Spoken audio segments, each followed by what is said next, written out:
Innal hamdalillah nahmaduhu wa nasta'inuhu wa nastaghfiruh wa na'udzu billahi min shururi anfusina wa min sayyiati a'malina man yahdihillahu fala mudilla lahu wa man yudlil fala hadiyalah.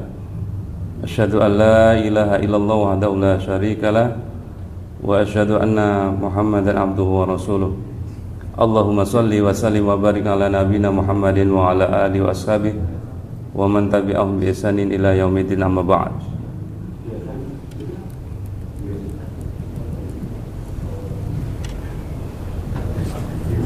Usikum wa nafsi bi taqwallah faqad fazal muttaqun. Qala Allah ta'ala ya ayyuhalladzina amanu taqullaha haqqa tuqatih wa la tamutunna illa wa antum muslimun. Ma'asyiral muslimin, ayyuhal hadirun jamaah salat maghrib yang semoga yang senantiasa dimuliakan Allah Subhanahu wa taala. Mari kita bersama-sama selalu memuji Allah, bersyukur atas karunia nikmat yang Allah berikan kepada kita, terutama nikmat sehat yang selalu menyertai aktivitas kita. Dan pada kesempatan yang berbahagia ini kita melakukan ribat, yaitu menunggu sholat isya setelah kita sholat maghrib yang pahalanya besar. Semoga semua rangkaian ibadah kita diterima Allah Subhanahu wa taala. Hadirin rahimakumullah, menjelang Ramadan dan mengakhiri bulan Sya'ban, kita harus bergembira menyambut datangnya bulan suci Ramadan sebagaimana salafus saleh mereka bergembira ya, sedang menunggu tamu agung, yaitu syahrul Ramadan, bulan yang penuh keistimewaan. Di antaranya adalah bulan diturunkan Al-Quran, serta di bulan ini, di bulan syahrul Ramadan, Allah Subhanahu wa ta'ala membuka pintu surga dan menutup pintu neraka, serta memberikan ampunan kepada hambanya. Dan orang yang berpuasa senantiasa doanya mustajab, dikabulkan oleh Allah Subhanahu wa ta'ala. Serta di bulan Ramadan ada satu kesempatan istimewa, yaitu Lailatul Qadar, yang bila seorang bertemu dengan Lailatul Qadar dengan segala amal ibadahnya, maka melebihi dari amalan yang dilakukan lebih dari 1000 bulan. Hadirin rahimakumullah, semoga kita dipanjangkan umur kita, semoga Allah mempertemukan kita dengan syahrul Ramadan, syahrul mubarak, amin ya rabbal alamin. Baik, tema kita malam hari ini adalah bukan membahas Ramadan nanti dibahas di kultum-kultum di ceramah mungkin ya. Kita melanjutkan, kalau kemarin iman kepada malaikat, malam hari ini kita akan membahas al-imanu bil kitab ya, iman kepada kitab-kitab Allah Subhanahu wa ta'ala, yang mungkin kita semua sudah mafhum dan sudah sedikit banyak paham, namun kita lebih ingin menegaskan kembali. Kita ingin agar pemahaman kita lebih terinternalisasi dalam diri kita, sehingga menjadikan kualitas kita, ibadah kita semakin meningkat ya, semakin meningkat. Baik, hadirin rahimakumullah, kitab itu Alkitab ya, atau kitabun, kalau dalam Quran disebut dzalikal kitabu, kitab itu. Jadi Alkitab itu artinya sebuah kata yang menyebut tulisan yang ada di dalamnya. Nah, Alkitab itu bentuk mufrad atau tunggal, sedangkan bentuk jamaknya Al-Kutub. Sementara Allah Subhanahu wa ta'ala menurunkan banyak kitab kepada para hambanya yang dipilih, yaitu para rasul. Nah, secara istilah kitab itu adalah kalamullah. Jadi firman Allah Subhanahu wa ta'ala, dia bukan makhluk, yang mana kalam Allah Subhanahu wa ta'ala itu diwahyukan kepada para rasul untuk disampaikan kepada umat manusia. Dan satu hal yang istimewa, ketika dibaca kitab itu bernilai ibadah. Kata Rasulullah, man qara'a harfan min kitabillah, siapa yang membaca satu huruf dari Al-Quran, kitab Allah, falahu hasanah, maka dia mendapatkan satu kebaikan. Walil hasanati bi asyri amthaliha, dan setiap satu kebaikan dilipat gandakan 10 pahala. La aqulu alif lam mim harfun, kata Rasulullah. Aku tidak mengucapkan, aku tidak mengatakan alif lam mim itu satu huruf, bal, tetapi alif satu huruf harfun, lamun harfun satu huruf, wa mimun harfun satu huruf. Jadi kalau dihitung, ketika kita membaca alif lam mim dengan sempurna, maka satu huruf itu 10, dan dalam lafadz alif lam mim itu 3 huruf. Berarti kita mendapatkan pahala 30. Jadi lewat Al-Quran saja, seorang beriman itu ketika membacanya dia akan mendulang pahala yang berlipat. Nah, sebentar lagi datang bulan Al-Quran, ya. Maka lebih dari itu, ya. Jadi di dalam Al-Quran, di dalam bulan Ramadan itu bulan dilipatkan pahala, ya. Bulan dilipatkan pahala, ya. Jadi kalau membaca Al-Quran di hari biasa satu huruf itu 10, maka ketika dibaca di bulan Ramadan berlipat-lipat. Jadi kalau kita mengoptimalkan syahrul Ramadan, bulan Ramadan, dengan membaca Al-Quran salah satunya, itu sudah menjadi sumber pahala bagi kita, ya. Semoga kita jadikan hamba yang istiqomah oleh Allah Subhanahu wa taala, bisa membaca Al-Quran secara kontinu, ya. Secara kontinu, karena yang disukai Allah itu yang kontinu. Ahabul a'mal, amal yang dicintai Allah, adwamuha, yang dawam, kontinu, istiqomah, wa in qalla, meskipun sedikit-sedikit, daripada banyak langsung koma, ya kan. Rahmatullah. Baik. Jadi istimewanya kitab Al-Quran itu ketika dibaca saja itu sudah mendatangkan pahala. Tetapi nanti kita akan tahu, ya, kita akan mengetahui ternyata kewajiban kita terhadap Al-Quran tidak cukup membaca. Baik, hadirin rahimakumullah. Sekarang kita lanjutkan urgensi beriman kepada kitab Allah Subhanahu wa taala. Yang harus dipahami bagi kita orang yang beriman, di dalam pokok-pokok iman yang jumlahnya ada 6, usulul iman, arkanul iman. Itu yang pertama, Rasulullah ditanya oleh malaikat Jibril, ya Muhammad, hai Muhammad, akhbirni anil iman, terangkan kepadaku tentang iman. Maka Rasulullah memberikan jawaban, al iman an tu'mina billah. Pertama, kamu percaya, kamu yakin, kamu beriman kepada Allah. Yang kedua, wa malaikatihi, kamu beriman kepada malaikat Allah. Dan yang ketiga, wa kutubihi. Artinya di sini jamak, kitab-kitabnya. Karena Allah tidak hanya menurunkan Al-Quran, tetapi kitab-kitab sebelumnya. Wa rusulihi, dan rasul-rasulnya. Kemudian wabil yaumil akhir. Kemudian wabil qadri khairi wa syarrihi. Nah, ini para ulama ahlu sunnah wal jamaah semua sepakat merupakan usulul iman, pokok-pokok iman yang harus diyakini, diimani secara keseluruhan, tidak boleh ditinggalkan salah satunya, ya. Bila seseorang meninggalkan salah satu dari rukun iman, contoh dia tidak beriman kepada kitab Allah Subhanahu wa taala, maka tidak ada gunanya keimanan dia kepada Allah Subhanahu wa taala. Karena konsekuensinya atau implikasinya ketika orang sudah nggak beriman kepada kitab Allah, maka dia tidak punya petunjuk. Karena sebaik-baik petunjuk, wa khairul hadyu, ya, asdaqul kitab fa in asdaqul hadis kitabullah. Sebaik-baik ucapan itu adalah kitabullah, Al-Qur'an. Wa khairul hadi hadi Muhammad, dan sebaik-baik apa? Petunjuk adalah petunjuk yang Nabi Muhammad sallallahu alaihi wasallam. Baik, hadirin rahimakumullah.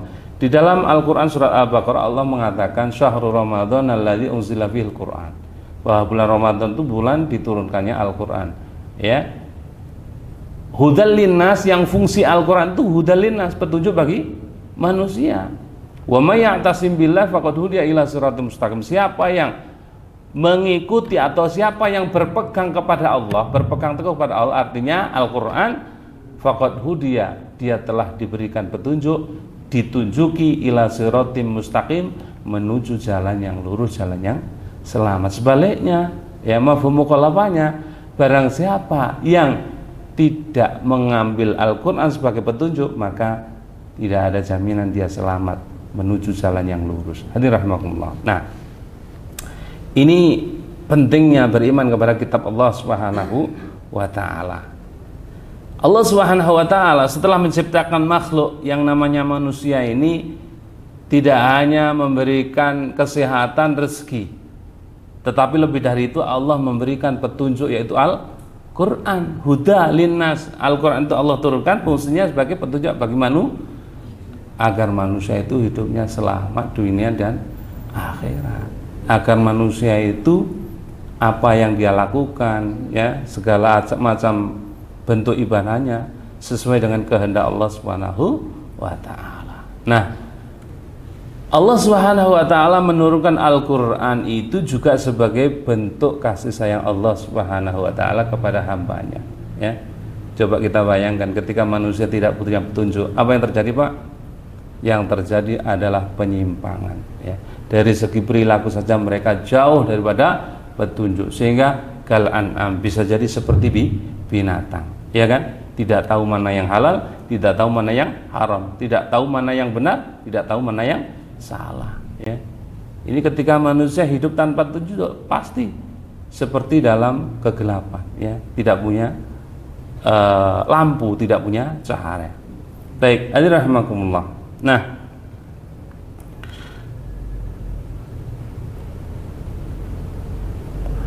adapun perintah Allah Subhanahu wa taala agar kita mengimani kepada kitab Allah ada di dalam surat An-Nisa ayat 136. Firman Allah Subhanahu wa taala di dalam An-Nisa ayat 136, ya ayyuhalladzina amanu, wahai orang-orang beriman. Sahabat tuh kalau mendengar ayat yang bunyinya ayat itu diawali ya ayyuhalladzina amanu, itu langsung gini, Pak. Ya, dalam sebuah hadis akan langsung betul-betul konsentrasi karena dia merasa terpanggil, merasa dia diajak bicara oleh Allah Subhanahu wa taala. Ya ayyuhalladzina amanu, wahai orang-orang yang beriman. Oh, ini aku, kan itu. Oh, ini saya. Aminu, berimanlah kalian billahi kepada Allah Subhanahu wa taala. Ini perintah. Aminu, ya, fi'il amr, perintah. Berimanlah kalian semua billahi kepada Allah. Ya, yakinlah Allah itu ada, ya.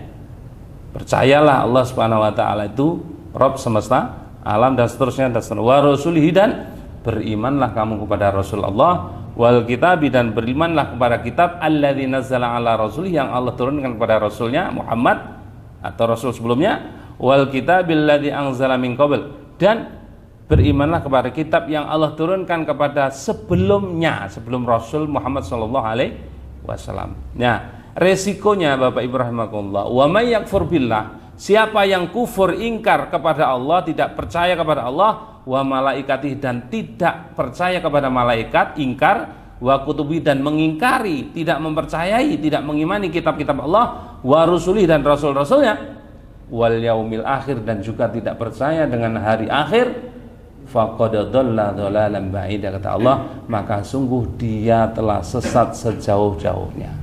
Ya, coba bayangkan, manusia nggak percaya Tuhan, nggak percaya Allah, manusia nggak percaya adanya malaikat, ya.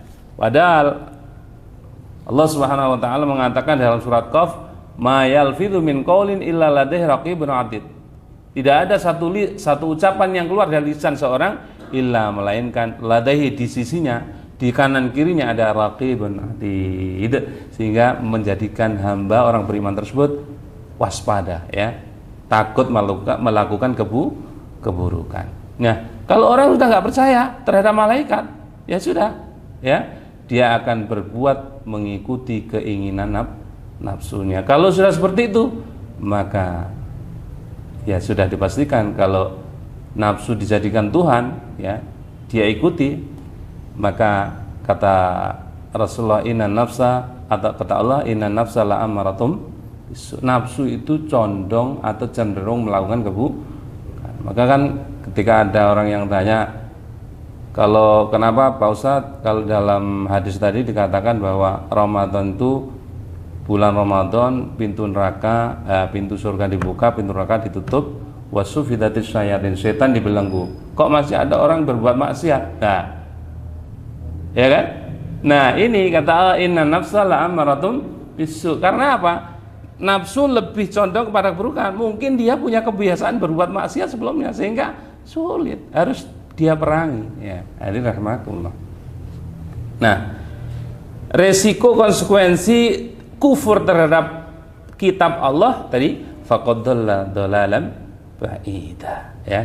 Padahal Al-Qur'an itu luar biasa, huda sebagai petunjuk, wa bayyinatin minal huda wal furqan, dan terkandung dalam Al-Qur'an itu penjelasan-penjelasan yang detail. Wal furqan, dan Al-Qur'an adalah sebagai pembeda. Ya, hadirin rahimakumullah. Nah, adapun cakupan iman kepada kitab Allah Subhanahu wa taala, yang pertama, ya, kita harus mengimani bahwa turunnya kitab-kitab Allah itu benar-benar dari sisi Allah Subhanahu wa taala, ya. Bukan seperti ucapan kaum musyrikin yang mengatakan bahwa oh itu hasil karya Muhammad, syair-syair yang dia dibuat Muhammad, ya. Padahal Al-Qur'an ini turun dari Allah Subhanahu wa taala. Allah menurunkan Al-Qur'an dari Lauhul Mahfuz, kemudian ke langit dunia, ya. Kemudian diturunkan melalui malaikat Jibril dan disampaikan, diteruskan kepada Nabi Muhammad. Itu tadarrujan, beransur-ansur selama 23 tahun. Kenapa? Hikmahnya adalah mengokohkan, ya. Makanya Bapak Ibu rahimakumullah, kita kalau belajar prosesnya lama itu memantapkan diri kita, mentarbiyah kita. Tapi kalau kita sekilas baca langsung sehari khatam itu loh, ya mungkin seperti apa ya, baca itu. Tapi kalau dibaca, dikupas, dimutolaah, diulang-ulang, kalau orang Jawa bilang dioncei, dikupas, itu memantapkan. Jadi hasil tempaannya, tarbiyahnya itu kuat. Jadi menjadi ibaratnya kalau seorang pejuang itu militan. Hadirin rahimakumullah. Makanya saya berpesan kepada kita semua, ya, jangan bosan menuntut ilmu. Oh itulah tahu aku, loh jangan. Ketika sering kita ulang itu mengokohkan, menguatkan, ya kan? Ya, menguatkan. Linutsabbita bihi fuadak, untuk menetapkan hatimu dengan Al-Qur'an diturunkan berangsur-angsur. Hadirin rahimakumullah. Itu Nabi, apalagi kita, ya, kita ini ilmunya keling, nek dicekel eling. Ya. Saya kalau biasa Pak ngisi di sekolah gitu, ya, ngisi guru-guru karyawan itu, nanti misalkan ada satu sesi itu 2 JP itu, ya, atau satu jam lebih itu, nanti di akhirnya ada simulasi post test. Tapi di sini enggak Pak, ya. Khawatir minggu depan nggak datang lagi kan. Baik, yang kedua, cakupan iman kepada kitab Allah, mengimani nama-nama kitab yang kita ketahui namanya seperti Al-Qur'an itu diturunkan kepada Nabi Muhammad SAW. Kemudian ada Taurat diturunkan kepada Nabi Musa alaihi salam. Yang ketiga, Injil Allah menurunkannya kepada Nabi Isa, dan yang keempat, Zabur Allah turunkan kepada Nabi Daud. Sedang yang lain yang tidak kita ketahui namanya, cukup kita mengimani secara ijmal atau global. Ada, ya, bahwa fi suhufi Ibrahim wa Musa, ada berupa suhuf-suhuf, lembaran-lembaran yang tidak kita ketahui secara detail, ya kita imani, ya. Hadirin rahimakumullah. Yang ketiga, membenarkan berita-berita, ya, berita-beritanya, ya, yang benar, seperti berita mengenai Al-Quran dan berita-berita lain yang tidak diganti atau diubah dari kitab-kitab terdahulu sebelum Al-Quran, ya. Makanya kalau sebenarnya dulu seperti kitab Injil itu, ya, Injil itu kitab yang Allah turunkan kepada Nabi Isa. Tetapi, ya, dalam realitas selanjutnya kata Allah, yuharrifunal kalima amawadihi, mereka merubah kalam-kalam Allah tersebut dari sumbernya, dari posisinya, jadi dirubah. Sehingga kalau kitab tersebut disensor dengan Al-Quran, maka banyak penyimpangan, ya. Ada yang benar, tapi banyak yang sudah menyimpang dengan Al-Quran. Karena sebenarnya semua inti dari kitab-kitab itu mengajarkan tauhid, yaitu mengesahkan Allah Subhanahu wa ta'ala. Bila kitab tersebut sudah tidak bersifat mengesahkan Allah Subhanahu wa ta'ala, maka kitab tersebut sudah menyimpang dari Al-Quran. Yang ketiga, yang keempat, yaitu yang tidak kalah penting, hadirin rahimakumullah, mengamalkan isinya, hukum-hukumnya yang tidak dihapus, tidak dimansuh serta ridho dan tunduk menerimanya. Ini yang berat, Pak. Ini yang berat, ya. Baik kita tuh tahu hikmahnya maupun tidak, karena banyak di antara ayat-ayat Allah yang kita belum tahu hikmahnya. Allah mengatakan, Allah menetapkan hukum-hukumnya dalam Al-Quran, sebagian-sebagian atau sebagiannya kita belum tahu hikmahnya, ya. Hadirin rahimakumullah. Maka beda, Pak, ketika kita tuh meyakini dengan kita ini, ya, kita meyakini tapi belum mampu mengamalkan semuanya. Kita menganggap semua yang terkandung dalam Al-Quran itu benar, hak, ya kan? Dan kita belum bisa mengamalkan seluruhnya. Yang kedua, kita menolak sebagian Al-Quran. Nah, ini beda, ya, beda. Kalau kita menolak sebagian Al-Quran, artinya tidak mengimaninya, loh, ini bisa membatalkan syahadat kita. Tapi ketika kita meyakini seluruhnya adalah kalamullah benar, ya, seluruh isi-isinya benar, dan kita belum bisa melakukan secara keseluruhan, maka kita akan kena sanksi sebagian yang belum kita lakukan. Tidak sampai merusak akidah kita. Secara akidah kita udah benar, tapi secara amaliyah kita belum bisa mempraktikkan semuanya. Baik, hadirin rahimakumullah. Nah, yang perlu diketahui bahwa seluruh kitab sebelum Al-Quran itu semuanya dimansuh atau dihapus, ya, dihapus. Allah Subhanahu wa Ta'ala berfirman, wa anzalna, dalam surat Al-Maidah ayat 48, ya, wa anzalna ilaikal kitaba bil haqqi, kami telah menurunkan kepadamu, ya, Al-Quran bil haqqi, dengan mengandung kebenaran. Musaddiqo, yang membenarkan lima baina yadaihi, kitab, ya, lima baina yadaihi minal kitab, kitab sebelumnya. Jadi Allah menurunkan Al-Quran mengandung kebenaran, ya, bil haq, secara benar, ya, yang membenarkan kitab sebelumnya, wa muhaiminan alaihi, dan menjadi sebagai hakim memutuskan benar atau tidaknya apa yang terdapat dalam kitab-kitab terdahulu. Jadi Al-Quran sebagai apa? Barometer, ya. Al-Quran itu yang menjadi barometer, atau ya, menjadi barometer untuk kitab-kitab sebelumnya, ya. Hadirin rahimakumullah. Nah, kitab-kitab terdahulu itu semuanya mansuh atau dihapus dengan adanya atau dengan turunnya Al-Quran yang telah Allah jamin keasliannya, ya. Ma'asyiral muslimin rahimakumullah. Maka dari itu Al-Quran akan nanti menjadi hujah bagi semua makhluk sampai hari kiamat. Nah, maka dari itu konsekuensinya, maka segala hukum dikembalikan pada Al-Quran, bukan kitab sebelumnya, ya. Allah Subhanahu wa Ta'ala berfirman di dalam surah An-Nisa ayat 59, fa in tanaza'tum fi syai'in, bila kamu berbeda, berlainan pendapat tentang sesuatu, berselisih misalkan, farudduhu, maka kembalikanlah ia ilallahi war rasul, kepada Allah, maksudnya Al-Quran, dan Rasul kepadanya sunnahnya. In kuntum tu'minuna, bila kamu merasa kalau kamu memang orang yang percaya, beriman kepada Allah wal yaumil akhir, dan hari akhir. Dzalika khairun, hal itu lebih baik, wa ahsanu ta'wila, dan lebih baik akibatnya.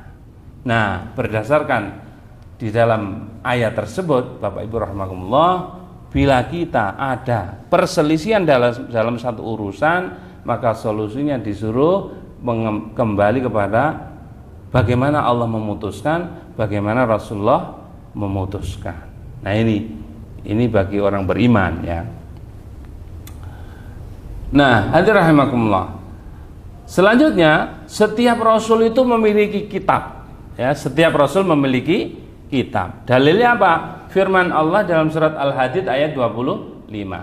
Laqad arsalna rusulna bil bayyinat. Laqad arsalna, sungguh kami telah mengutus bil bayyinati, Sungguh kami telah mengutus rusulana, para rasul kami, bil bayyinati, dengan membawa bukti nyata. Bil bayyinat. Jadi Allah itu mengutus semua rasulnya itu bil bayyinat, dengan membawa bukti nyata. Ya. Wa anzalna ma'ahumul kitaba, dan kami turunkan kitab bersama mereka. Ya, ini. Makanya setiap rasul itu pasti punya kitab, ya. Wal mizan, dan Allah berikan kepada mereka mizan, ya, neraca keadilan. Jadi setiap rasul itu memiliki kitab yang fungsinya sebagai panduan untuk membimbing umatnya menuju atau sesuai dengan kehendak Allah Subhanahu wa taala. Jadi bukan hanya Nabi Muhammad. Jadi sejak manusia ini ada, sejak kehidupan ini ada, Allah utus di tengah-tengah manusia itu rasul. Fungsinya apa? Allah turunkan kepada Rasul panduan kitab untuk membimbing umat. Jadi sejak dulu itu umat itu sudah diarahkan, dibimbing oleh Rasulnya agar selamat dunia dan akhirat. Maka suatu saat nanti sudah tidak ada alasan lagi seseorang di hadapan Allah dia mengatakan, "Loh, belum datang kepada kami petunjuk." Tidak bisa, karena setiap Rasul sudah kasih petunjuk. Nah, adalah rahmatullah.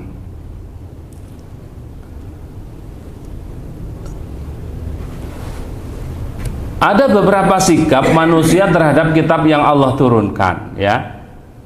Yang pertama, orang-orang yang mendustakan semua kitab. Nah, ini mereka disebut musyrik atau kafir, ya. Tidak mengimani kitab-kitab Allah Subhanahu wa taala, ya. Yang kedua, golongan kedua ada orang-orang mukmin yang beriman terhadap seluruh rasul dan kitab yang diturunkan kepada mereka. Ya, ini mestinya kita seperti itu, ya.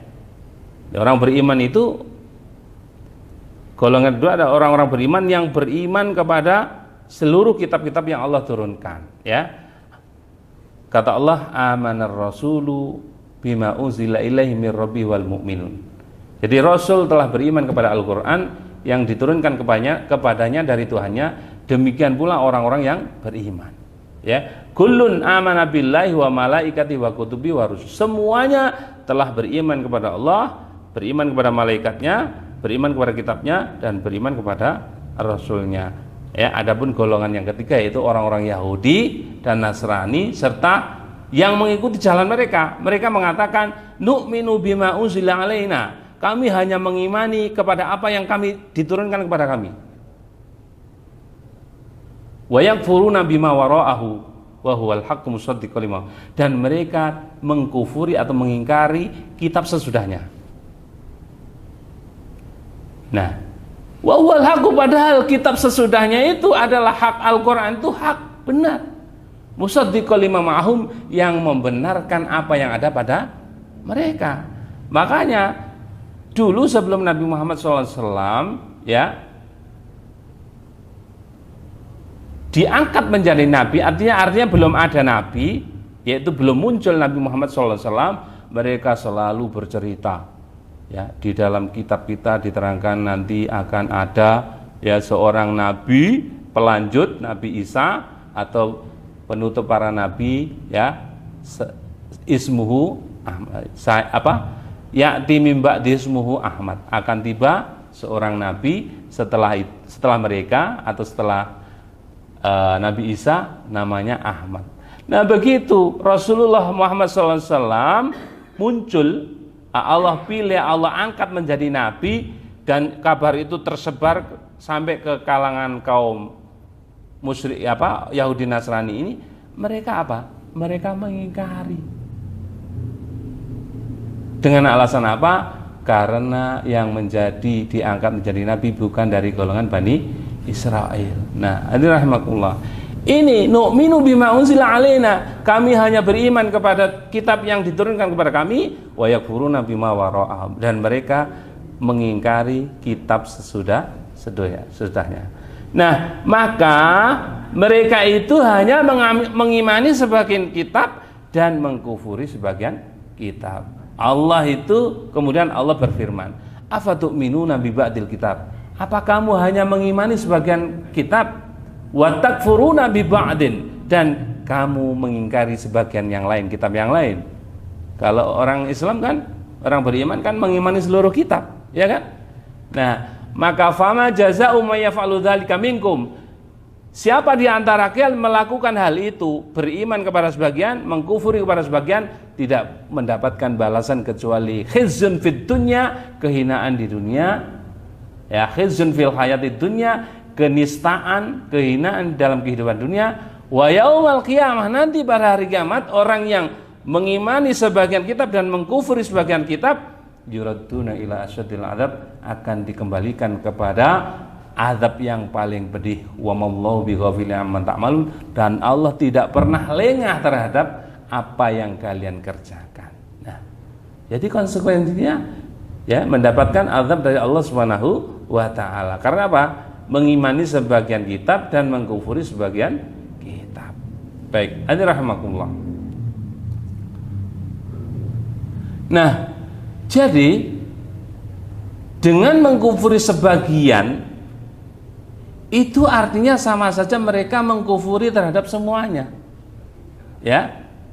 Karena apa? Karena keimanan ini harus mencakup dengan seluruh kitab samawi dan seluruh para rasul, ya kan? Jadi harus beriman kepada seluruh kitab dan beriman kepada seluruh rasul. Nah, hadirin rahimakumullah. Firman Allah Subhanahu wa taala dalam surat Al-Baqarah ayat 176, wa innal ladzina ikhtalafu fil kitab, dan sesungguhnya orang-orang yang berselisih tentang kebenaran Alkitab itu lafi syiqaqim ba'id, benar-benar dalam penyimpangan yang jauh dari kebenaran, ya. Jadi orang berselisih tentang kebenaran Alkitab benar-benar dalam penyimpangan yang jauh dari kebenaran. Nah, hadirin rahimakumullah,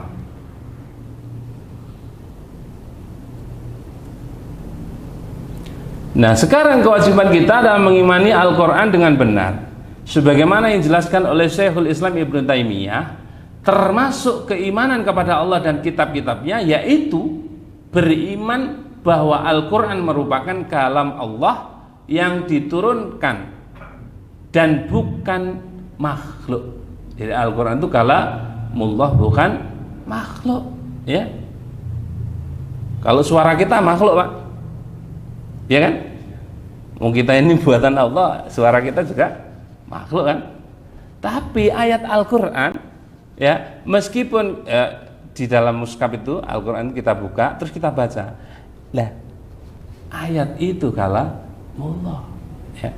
Kalau kertasnya makhluk, buatan PT Leces, ya.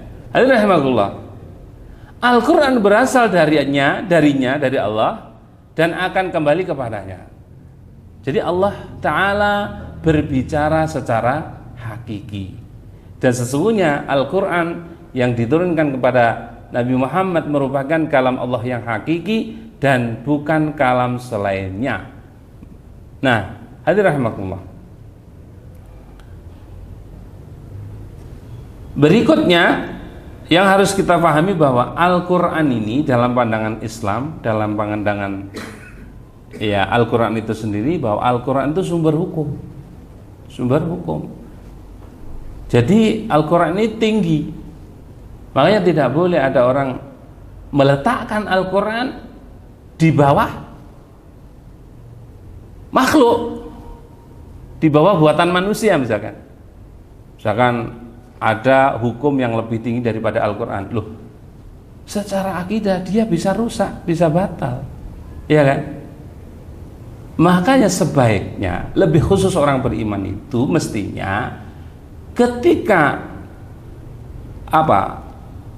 membuat hukum-hukum, peraturan-peraturan itu tidak boleh bertentangan dengan Al-Quran. Itu idealnya, ya, idealnya.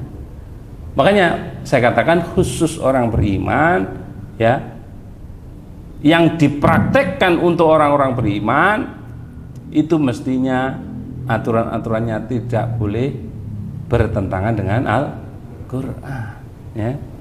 Hadirin rahimahullah, maka sebenarnya Al-Quran itu untuk kehidupan, ya, untuk kehidupan, ya, bukan hanya untuk di dalam masjid, tapi Al-Quran untuk kehidupan, ya. Hadirin rahimakumullah.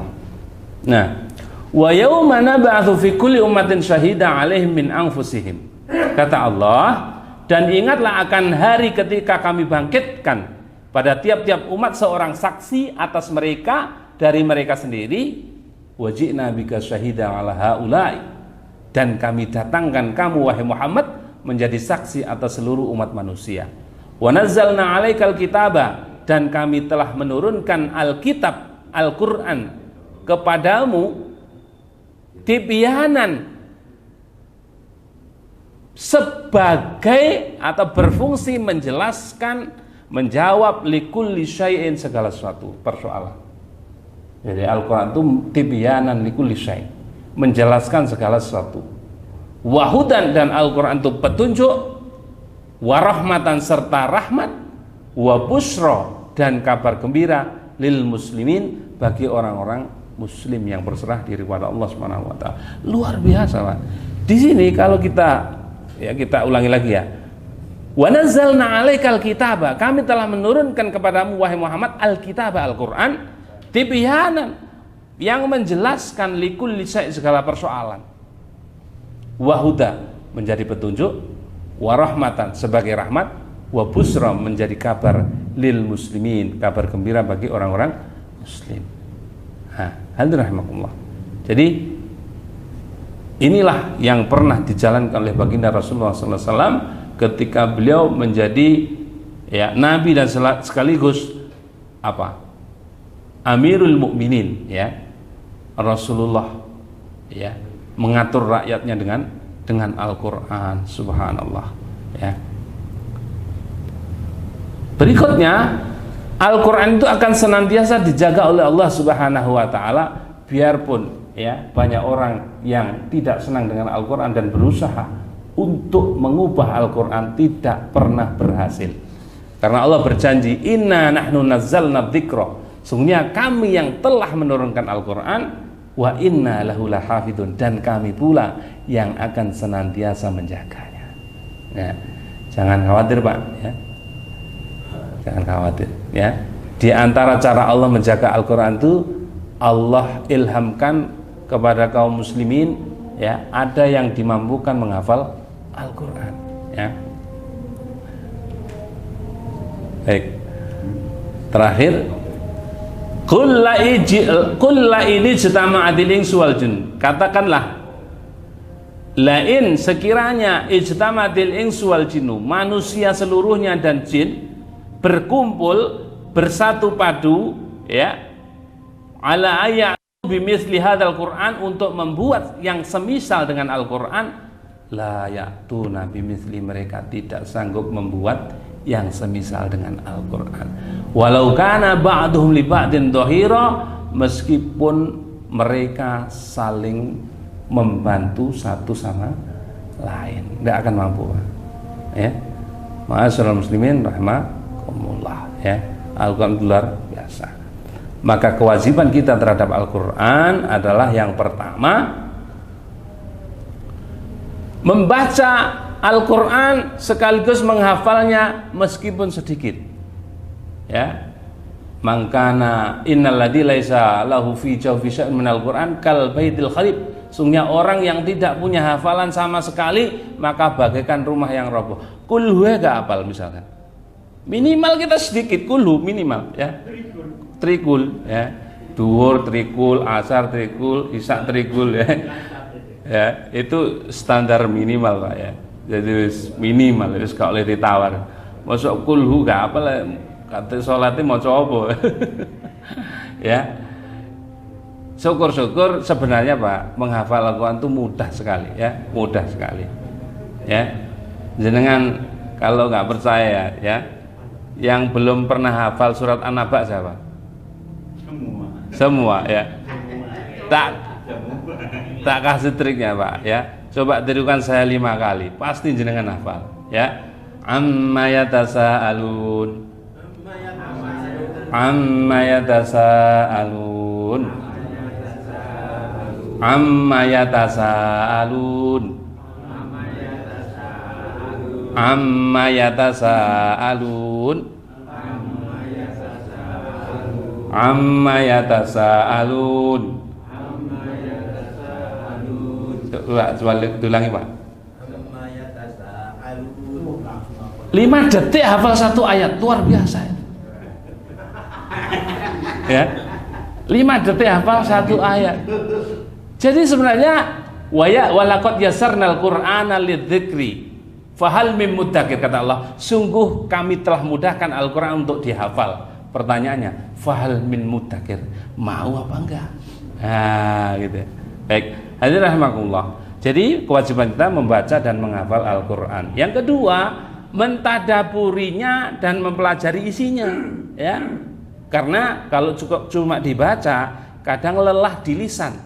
Tapi kalau ditadaburi, kata Utsman bin Affan, ya, sekiranya hati seseorang itu bersih, maka dia tidak akan pernah bosan baca Al-Qur'an, ya, mentadaburinya. Yang ketiga, mengajarkannya kepada yang belum bisa. Karena ada 3 amalan yang akan senantiasa terus tidak terputus, yaitu ketika manusia sudah mati. Yang pertama, shadaqatin jariyah. Yang kedua, ilmu yang bermanfaat. Yang ketiga, anak soleh yang mendoakan kepada orang, mengajarkan Al-Quran. Yang keempat terakhir, mengamalkannya isinya. Karena ini perintah Allah. Tujuan Allah menurunkan Al-Quran itu, Alkitab, supaya isinya diamalkan, supaya kehidupan manusia itu, kualitas ibadahnya, kualitas sosialnya sejalan dengan kehendak Allah Subhanahu wa ta'ala. Hadirin rahimakumullah, demikian yang disampaikan, semoga bermanfaat. Semoga kita senantiasa diberikan umur yang barokah sehingga bisa kita gunakan untuk taat, menuntut ilmu, ya, ilmu agama. Subhanakallahumma bihamdika asyhadu an la ilaha illa anta astaghfiruka wa atubu ilaik. Assalamualaikum warahmatullahi wabarakatuh.